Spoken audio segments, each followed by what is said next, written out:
Mobile, laptop বা কম্পিউটারের সামনে ফেসবুক লাইভে যে যেখানে আছেন তাদের শুভেচ্ছা জানিয়ে আমি আজকের লেকচার শুরু করছি। আমি Mohammad Sakhawat Hossain, chief instructor, Khulna polytechnic institute, Khulna. আজকের বিষয়ে আমরা পূর্বের ক্লাসে ডাটা স্ট্রাকচার এবং অ্যালগোরিদমের প্রথম অধ্যায় আলোচনা করছিলাম। আজকে আমরা প্রথম অধ্যায়ের কিছু এবং দ্বিতীয় অধ্যায় আলোচনা করব। আজকে আমাদের কন্টেন্ট হিপ, হ্যাশিং, অ্যালগোরিদম এবং ফ্লো চার্ট। যাই হোক, আমরা তার প্রথম টপিক হিপ শুরু করি। হিপ কি? হিপ হচ্ছে একটা complete binary tree. Binary tree অর্থাৎ আমরা আগেই জানি যে ট্রিতে দুটো বেশি চাইল্ড থাকতে পারে না, সেটা হচ্ছে বাইনারি ট্রি।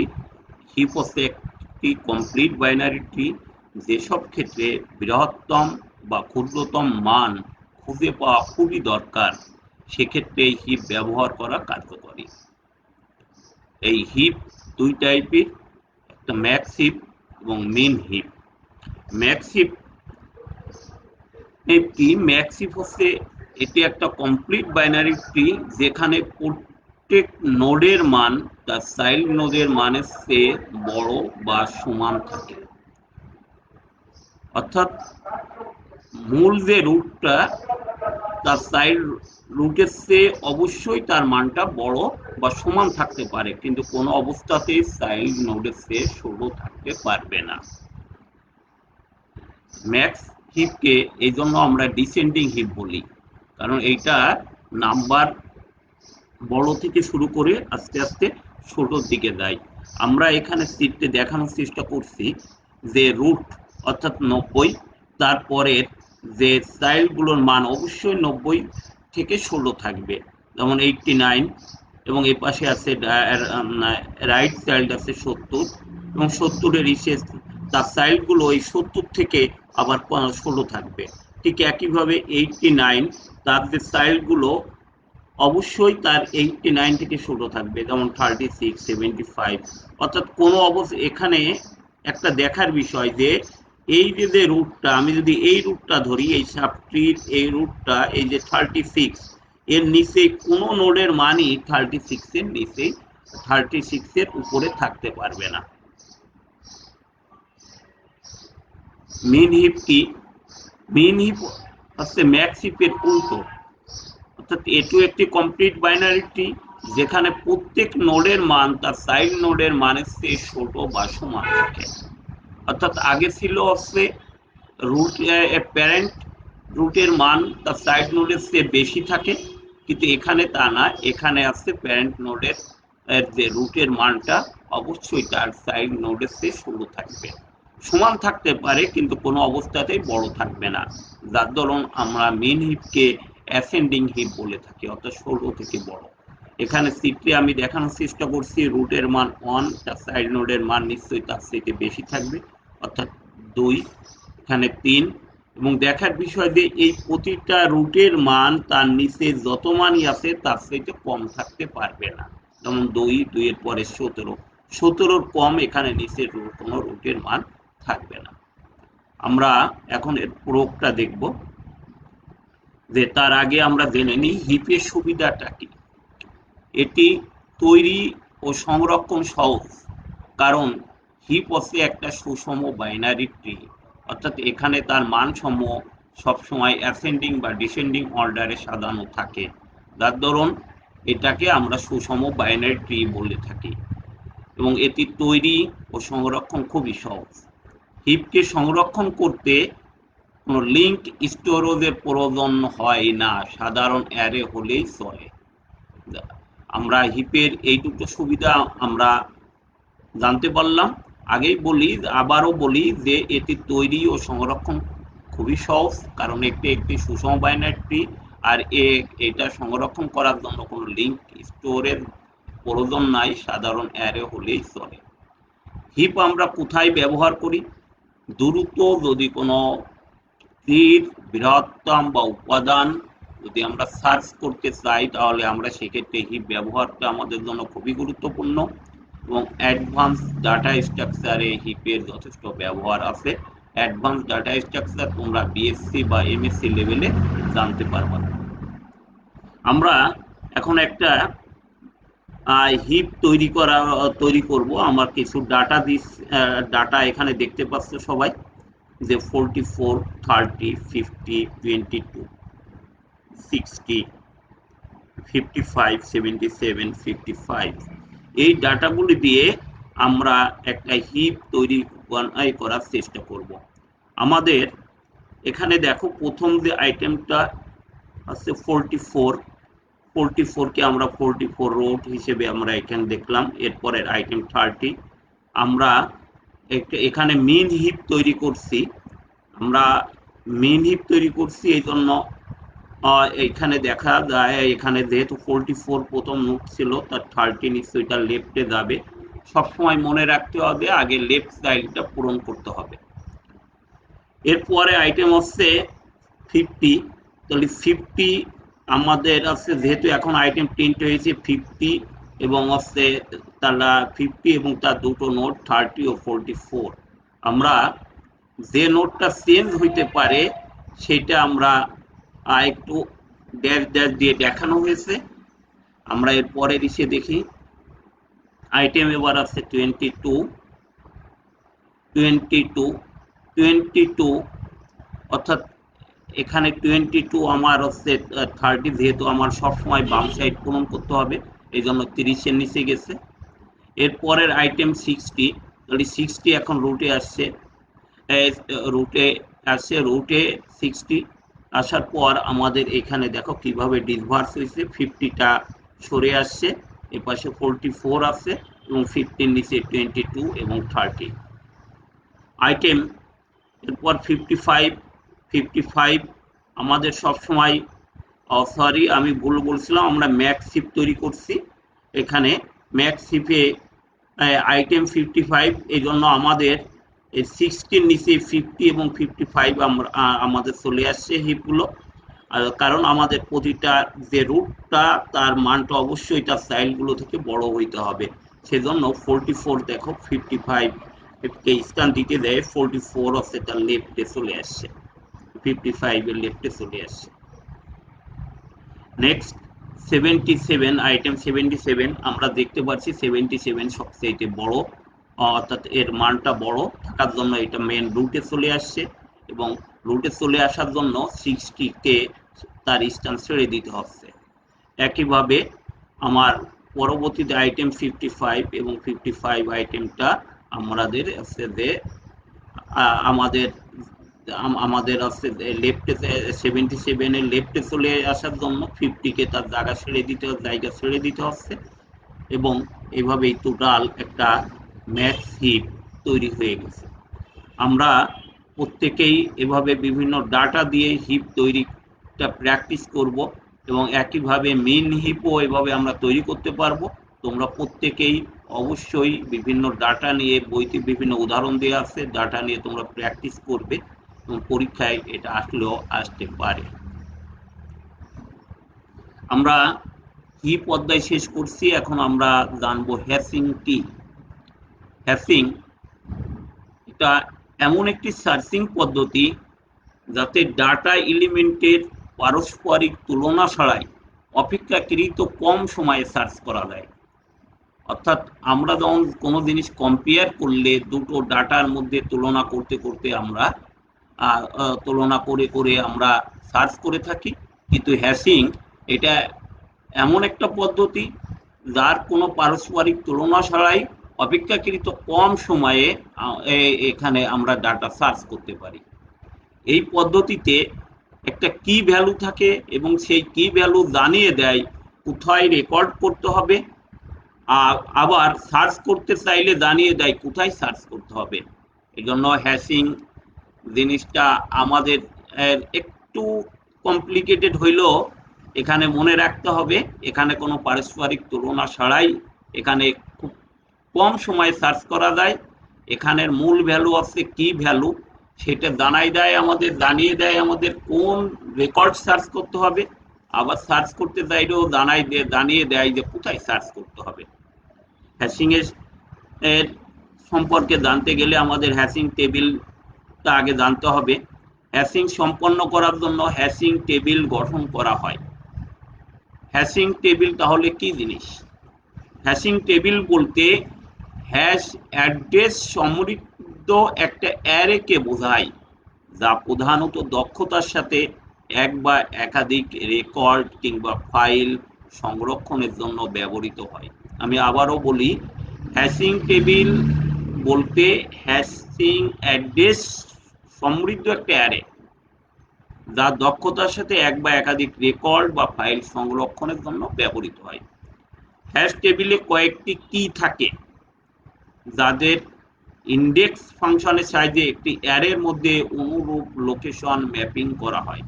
অ্যারেতে যেমন ইন্ডেক্স আকারে থাকে, হ্যাশ টেবিলও এরকম কিছু কি থাকে যারা অ্যারের মতো একটা ইন্ডেক্স আকারে বিভিন্ন লোকেশনে এখানে ম্যাপিং করা অবস্থায় থাকে। এই এখানে অ্যারেতে যেমন একই স্থানে কখনো দুইটা রেকর্ড থাকতে পারে না, কিন্তু হিপে কিন্তু একই স্থানে দুটি রেকর্ড সংরক্ষণ করা সম্ভব। তবে অ্যারের সাইজ অপেক্ষা রেকর্ডের সংখ্যা কম হলে কিছুটা সময়ের অপচয় হয়। তা সত্ত্বেও অ্যারে এর ইনফরমেশন বা ডাটা প্রদর্শনের জন্য হ্যাশ পদ্ধতি একটা বিশেষ উপযোগী। আমরা এই কথা সারাংশে আমরা বলতে পারি, অর্থাৎ এক কথায় কোনো একটি ফাইলের রেকর্ড সমূহ হ্যাশিং অ্যাড্রেস ব্যবহার করে যে টেবিলে সংরক্ষণ করা হয় তাকে হ্যাশিং টেবিল বলে।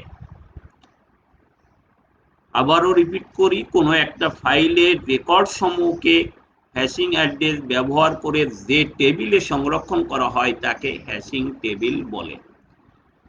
হ্যাশিং টেবিলকে জানতে গেলে আমরা এখানে একটা চিত্র আকারে দেখানোর চেষ্টা করছি। এখানে বিভিন্ন কি ভ্যালু আছে, অর্থাৎ কি 1, কি 2, কি 3। এখানে একটা হ্যাশিং ফাংশন, এখানে তার ইন্ডেক্স এবং ভ্যালু, এভাবে আমাদের হ্যাশিং অ্যাড্রেসটা বিদ্যমান থাকে।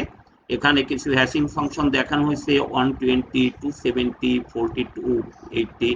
আমরা এখানে একটা টেবিল আকারে দেখানোর চেষ্টা করছি। প্রথম সিরিয়ালে দেখো আমরা কি ভ্যালু আছে 1, এটাকে হ্যাশিং অ্যাড্রেস দেওয়ার জন্য আমরা এখানে একটা পদ্ধতি ব্যবহার করছি, যে পদ্ধতিটা আমাদের পরবর্তী স্লাইডে আলোচনা করা হবে। এখানে 20 দিয়ে আমরা এটাকে মড করার চেষ্টা করছি, অর্থাৎ 1% 20 = 1, এবং এটা অ্যারের ইন্ডেক্স হিসেবে আছে 1। একইভাবে দ্বিতীয় আইটেম 2 কেও আমরা এভাবে মড করছি, অর্থাৎ 2% 20 = 2, এবং সেটা ইন্ডেক্স হিসেবে ব্যবহৃত হচ্ছে। থার্ড আইটেম ছিল 42, সেগুলো আমরা এভাবে দেখো 42 কে 20 দিয়ে মড করলে হবে 2, অর্থাৎ এখানে ইন্ডেক্স আছে ইন্ডেক্স 2। আমরা কিছু আগে বলছিলাম যে হ্যাশিং এ একই স্থানে দুটো অ্যাড্রেস বা ইন্ডেক্স থাকা সম্ভব, সেটা এইভাবেই সম্ভব। ফোর্থে কি ভ্যালু আছে 4 কে আমরা এভাবে দেখাচ্ছি। একইভাবে দেখো তোমরা এখানে লাস্টে 37 কে 20 দিয়ে মড করলে হবে 17। এভাবে অ্যারে ইন্ডেক্স গুলো এভাবে তোমার আছে হ্যাশিং ফাংশনে, অর্থাৎ হ্যাশিং ফাংশনে এভাবে বিদ্যমান থাকে ইন্ডেক্স আকারে।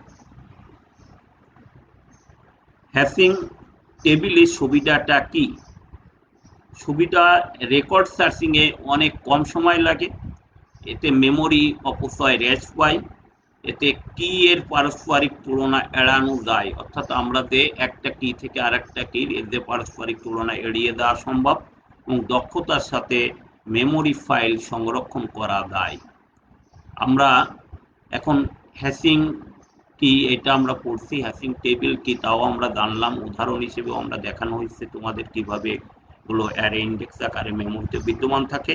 আমরা এখানে মূল যে জিনিসটা হ্যাশিং ফাংশন, এইটা সম্পর্কে আমরা জানব। হ্যাশিং ফাংশন কি? যে ফাংশন ব্যবহার করে ডাটা টেবিলের মেমোরি লোকেশনে প্রচলিত অ্যাড্রেস পরিবর্তন করে হ্যাশিং অ্যাড্রেস নির্ধারণ করা যায় তাকে হ্যাশিং ফাংশন বলে। যে ফাংশন ব্যবহার করে ডাটা টেবিলের, অর্থাৎ টেবিলের প্রচলিত যে অ্যাড্রেস পরিবর্তন করে হ্যাশিং অ্যাড্রেস নির্ধারণ করা যায়। আমরা কিছু আগেই দেখলাম যে কিভাবে আমরা অ্যাড্রেস পরিবর্তন করে তার হ্যাশিং অ্যাড্রেস নির্ধারণ করতে পারি, তাকেই আছে হ্যাশিং ফাংশন বলে। যদি প্রচলিত মেমোরি অ্যাড্রেস কে, অর্থাৎ যদি কে সংখ্যক যদি ভ্যালু থাকে, তাহলে তার ফাংশন এইচ ব্যবহার করে আমরা নিচের সমীকরণ হিসেবে, অর্থাৎ মেমোরি অ্যাড্রেসকে যদি আমি এল, হ্যাশিং ফাংশনকে যদি এইচ, এবং আমার যদি ডাটা যদি কে সংখ্যক থাকে, তাহলে আমরা হ্যাশিং ফাংশনকে এই সমীকরণ দিয়ে আমরা প্রতিস্থাপন করতে পারি, অর্থাৎ H is to K tends to L. এক্ষেত্রে এইচ কে হ্যাশ ফাংশন বা হ্যাশিং ফাংশন বলে। এবং এই হ্যাশিং ফাংশনের নির্বাচনের ক্ষেত্রে আমাদের দুটো বিষয় সবসময় খেয়াল রাখতে হবে। হ্যাশিং ফাংশন এইচ খুব সহজ হবে এবং দ্রুত গণনা বা নির্ণয় করা যাবে। হ্যাশিং ফাংশন এইচকে যথাসম্ভব এল এর মধ্যে সুষমভাবে বিস্তৃত করতে হবে, যাতে কম সংখ্যক সংঘাত সৃষ্টি হয়। অর্থাৎ আমরা যখন নির্বাচন করব, এমনভাবে নির্বাচন করব যেন অন্য কোনো ভ্যালুর সাথে এটাকে পারস্পরিকভাবে যেন কোনো সংঘর্ষ না হয়। হ্যাশিং ফাংশন এর প্রকারভেদ। তিনটে হ্যাশিং ফাংশনের তিনটে পদ্ধতি রয়েছে। একটা ডিভিশন পদ্ধতি, মিড স্কোয়ার পদ্ধতি, ফোল্ডিং পদ্ধতি। আমরা এই পদ্ধতি তিনটা সম্পর্কে এখন জানব। ডিভিশন পদ্ধতিটা কি? আমরা এর আগে যে হ্যাশিং টেবিলটা আমরা দেখলাম, সেখানে সাধারণত ডিভিশন পদ্ধতি ব্যবহার করে ওখানে আমরা ইন্ডেক্সগুলো নির্ধারণ করেছি। ডিভিশন পদ্ধতিটা প্রত্যেকটা কি, অর্থাৎ এন সংখ্যাকে বৃহৎ মৌলিক সংখ্যা একটা নির্বাচন করতে হয়। অর্থাৎ এম আমরা যদি বৃহৎ মৌলিক সংখ্যা নির্বাচন করি এবং আমার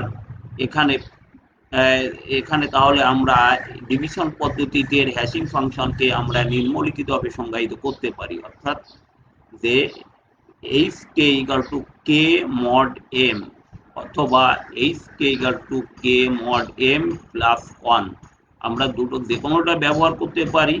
এখানে K mod M equal to K percentage equal to K কে এম দ্বারা ভাগ করার পর প্রাপ্ত ভাগ সংখ্যা।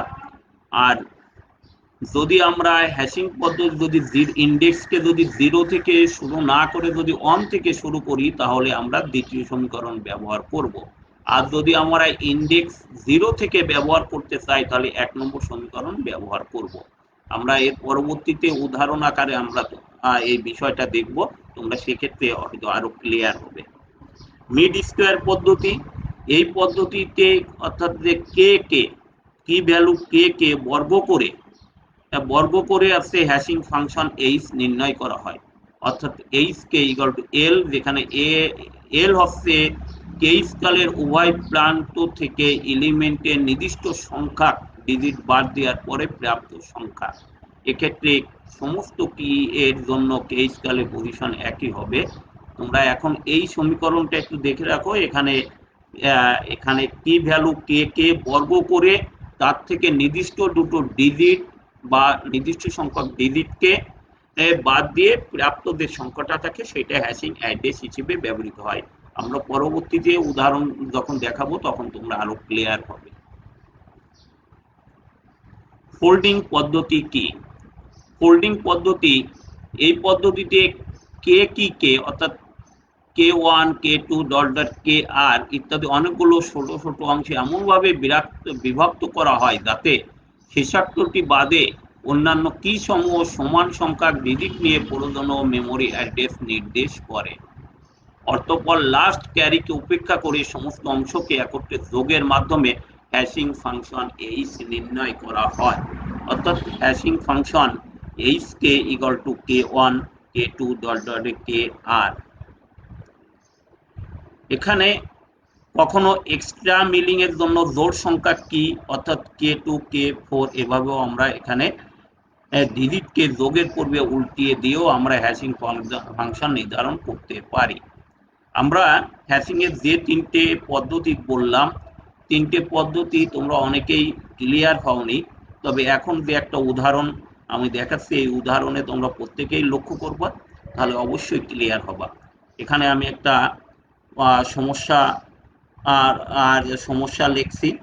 কোনো কোম্পানিতে কর্মরত 68 জন কর্মচারীর প্রত্যেকের আইডি 4 ডিজিট বিশিষ্ট।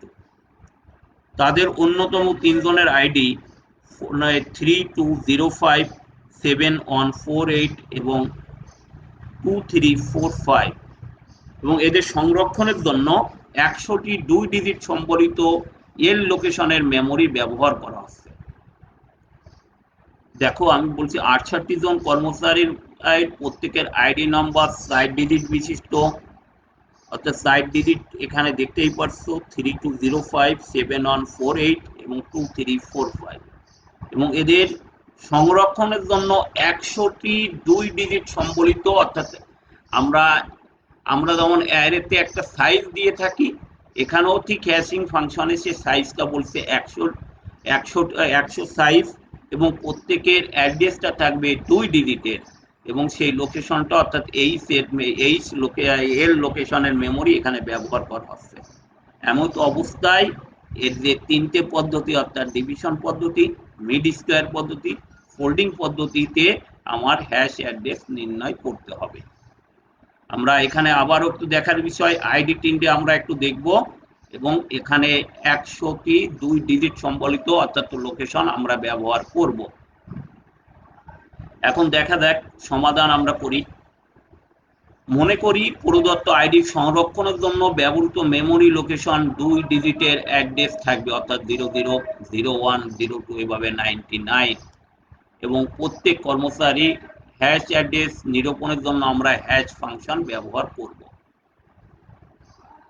যেহেতু আমরা 100টা অ্যারের সাইজ 100, এই জন্য 00 থেকে 99, তার মানে আমরা এখন ডিভিশন পদ্ধতিতে আমরা একটা মৌলিক সংখ্যা নির্বাচন করব, যার যেহেতু অ্যারের লাস্ট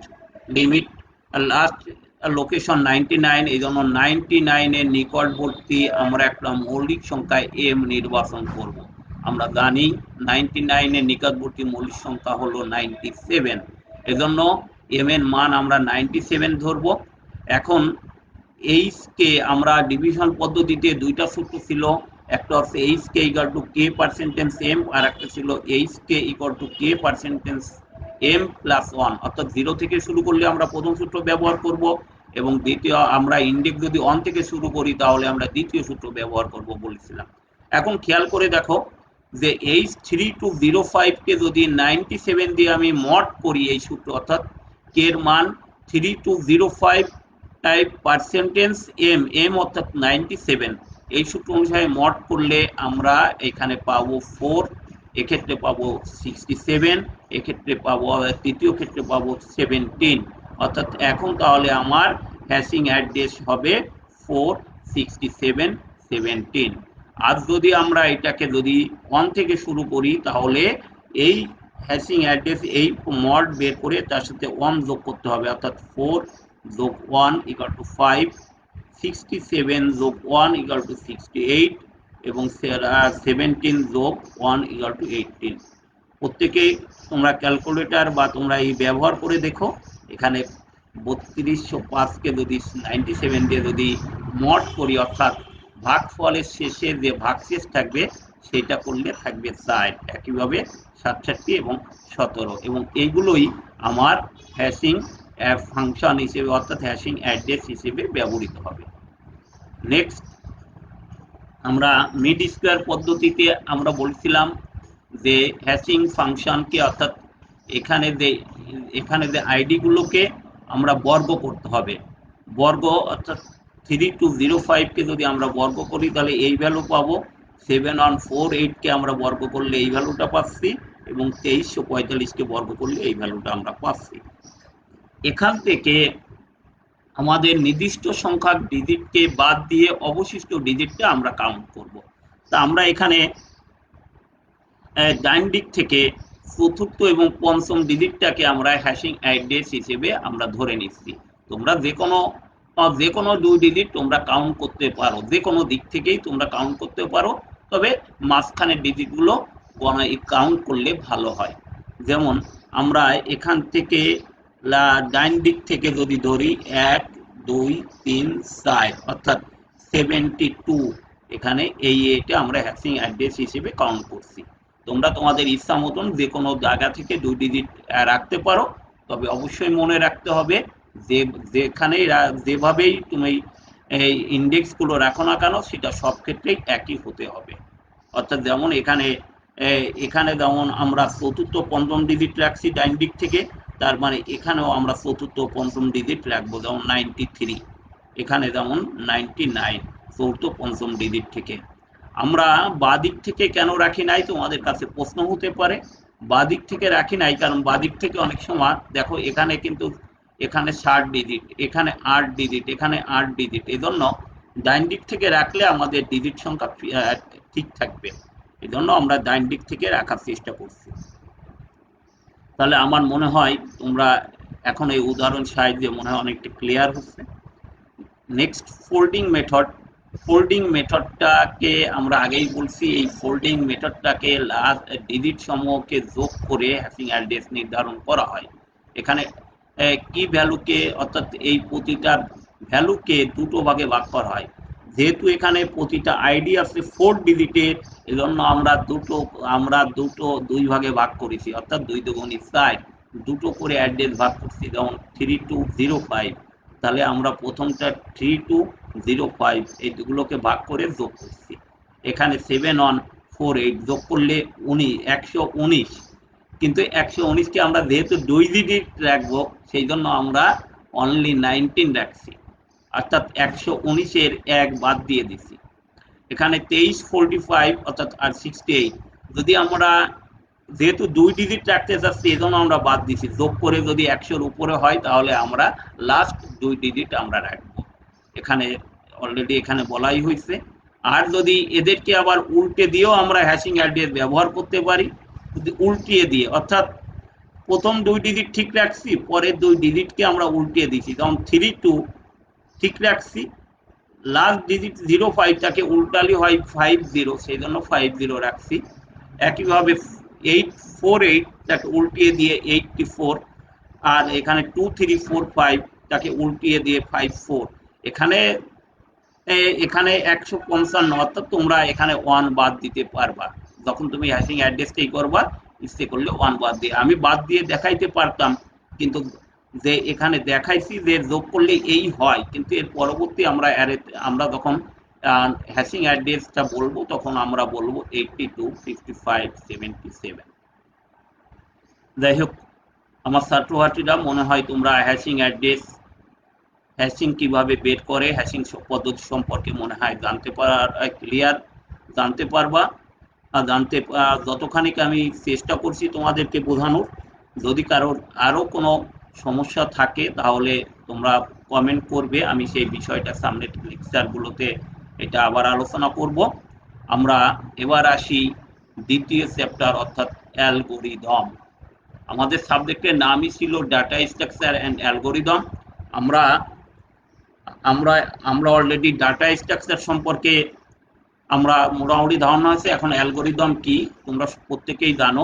অ্যালগরিদম কোনো সমস্যা সমাধানের জন্য কিছু নির্দিষ্ট ধাপের প্রয়োজন হয়। সমস্যা সমাধানের এই ধাপসমূহকে ক্রমানুসারে সাজানোকে বলা হয় অ্যালগরিদম। অ্যালগরিদমের কিছু বৈশিষ্ট্য থাকে, অর্থাৎ সেই বৈশিষ্ট্যগুলো যে কি না, প্রত্যেকটা অ্যালগরিদম নির্দিষ্ট সংখ্যক ইনপুট আউটপুট থাকবে, অ্যালগরিদমের নির্দিষ্ট সংখ্যক ধাপ থাকবে, প্রতিটা ধাপ সহজবোধ্য, নির্ভুল, সংক্ষিপ্ত ও যুক্তি নির্ভর, এবং দুর্বোধ ও অপেক্ষাকৃত জটিল ধাপ মনে রাখা কষ্টকর। সেজন্য তোমার ধাপসমূহ সহজবোধ্য, নির্ভুল, সংক্ষিপ্ত ও যুক্তি নির্ভর হতে হবে। সুনির্দিষ্ট সময়ের মধ্যে অ্যালগরিদম অবশ্যই বাস্তবায়ন করা উচিত, এবং অ্যালগরিদম বাস্তবায়নের জন্য ন্যূনতম মেমোরি স্পেস লাগা উচিত, যাতে স্বল্পতম সময়ে কাঙ্ক্ষিত ফলাফল পাওয়া যায়।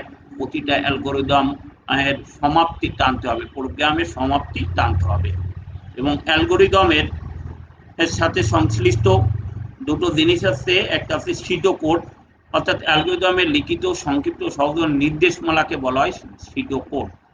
তোমরা প্রত্যেকেই জানো অ্যালগরিদমের নির্দিষ্ট কোনো ভাষা নাই, অর্থাৎ এখানে যেভাবে লেখক না কেন তার সেই নির্দেশমালাকে বলা হয় সিডোকোড। পরীক্ষায় প্রায় আছে সিডোকোড এবং অ্যালগরিদম নোটেশন, প্রত্যেকের আবার উল্টে দেয়, অর্থাৎ সিডোকোডের সংজ্ঞা দেয় অ্যালগরিদম নোটেশন এবং অ্যালগরিদম নোটেশনের সংজ্ঞাকে দেয় সিডো কোডের মধ্যে। তোমরা এই বিষয়টা অবশ্যই খেয়াল রাখবা। নির্দেশমালাগুলোকে বলা হয় সিডো কোড। আর অ্যালগোরিদম নোটেশনটা হচ্ছে যে এটা একটা ধারাবাহিক বিন্যাস। সমস্যা সমাধানে অ্যালগোরিদমকে এক একভাবে উপস্থাপন করা হয়, এটি নির্ভর করে সমস্যা ও তার সমাধানের উপর। সেজন্য অ্যালগোরিদমের নোটেশনে কিছু বিধিবদ্ধ সংকেত ব্যবহার করা হয়, অর্থাৎ অ্যালগোরিদমের যে কিছু সংকেত আমরা ব্যবহার করে থাকি, এই ধরনের সংকেতগুলোকে বলা হয় অ্যালগোরিদম নোটেশন।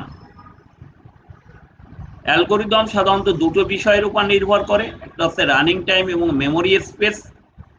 মেমোরি স্পেস অনেকটা অ্যালগোরিদমের কমপ্লেক্সিটি বা জটিলতা কি জিনিস, একটি আমি একটু দ্রুত বলছি কারণ আছে তোমরা এগুলো অনেকেই জানো। আর যদি কোনো সমস্যা বই খুলে তোমরা দেখবা এবং আলো ক্লিয়ার হবে। অ্যালগোরিদম কমপ্লেক্সিটি এম বাস্তবায়নের জন্য প্রয়োজনের সময় অথবা মেমোরি পরিসরের সাথে ইনপুট ডাটা সাইজ এন এর সম্পর্কযুক্ত ফাংশন এফ এন দ্বারা অ্যালগোরিদমের কমপ্লেক্সিটি প্রকাশ করা হয়। একে অ্যালগোরিদমের রানিং টাইম ও বলে। অর্থাৎ রানিং টাইমটা কি, যে কোনো অ্যালগোরিদমের ডাটাকে তুলনা করতে যে বেশি সময়ের প্রয়োজন হয় সেটাই অ্যালগোরিদমের রানিং টাইম। আর এর সাথে আমাদের আরেকটা জিনিস আছে টাইম স্পেস ট্রেড অফ। এটা কি, ডাটা অপারেশনে এটা একটা বিবেচ্য বিষয়, যার অর্থ ডাটা সংরক্ষণের জন্য কতটুকু তোমার মেমোরি স্পেস ব্যবহার করলে এটার উপর ভিত্তি করে টাইম স্পেস ট্রেড অফ নির্ভর করে। অর্থাৎ মেমোরি স্পেস যদি বৃদ্ধি বেশি হয় তাহলে অবিলম্বে কম সময়ে ডাটা প্রসেস করা সম্ভব, আবার একই কাজ কম মেমোরি স্পেসে ব্যবহার করে ডাটা প্রসেসিং টাইমও বেড়ে যায়। তা ডাটা প্রক্রিয়াকরণের ডাটা টাইম এবং মেমোরি স্পেসের পারস্পরিক সম্পর্কই হচ্ছে টাইম স্পেস ট্রেড অফ। আমরা অ্যালগোরিদম আর এগুলো দেখানোর চেষ্টা করছি যে আমরা একটা ত্রিভুজের ক্ষেত্রফল বের করার অ্যালগোরিদম আমরা আর এখানে বর্ণনা করছি। অর্থাৎ ত্রিভুজের যে কোনো বাহু দেয়া থাকলে তার সূত্রটা তোমরা প্রত্যেকেই জানো, যে পরিসীমা এ বি সি ভাগ 2 এবং তার এরিয়া ট্রায়াঙ্গেল হচ্ছে এই সূত্র অনুসারে। তাহলে আমরা অ্যালগোরিদমে আগেই অ্যালগোরিদমের বৈশিষ্ট্যের মধ্যে আমরা পড়ছি, অ্যালগোরিদমে শুরু করতে হবে, তার ইনপুট আউটপুট গুলো নির্ধারণ করতে হবে। আমরা এখানে তিনটে input read A B and C, এখানে একটা হয়তো সমস্যা হয়েছে কিন্তু তোমরা এটা দেখবা, রিড এ বি সি অর্থাৎ ত্রিভুজের তিনটে বাহু এখানে এ বি সি হিসেবে ইনপুট দেওয়া হয়েছে।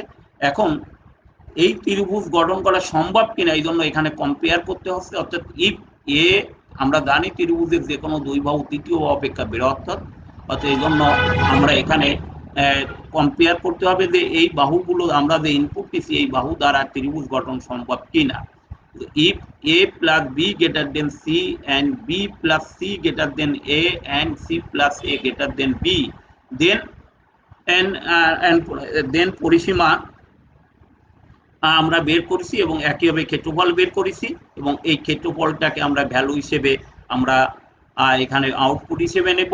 আর যদি এই শর্ত যদি না হয় তাহলে ত্রিভুজ গঠন করা সম্ভব নয়, এরকম একটা কমেন্ট আমরা লিখব। এরপরেই অ্যালগোরিদম শেষ। একইভাবে আমরা দ্বিঘাত সমীকরণের মূল নির্ণয়েরও অ্যালগোরিদম এখানে দেখানোর চেষ্টা করছি। প্রত্যেকেই জানো দ্বিঘাত সমীকরণের মূল নির্ণয়ের সূত্র x = -b ± এই সূত্র অনুসারে আমরা অ্যালগোরিদম এখানে দেখেছি। আমার স্লাইডটা তোমরা পরবর্তীকালে দেখবে তাহলে আরো ক্লিয়ার হবে।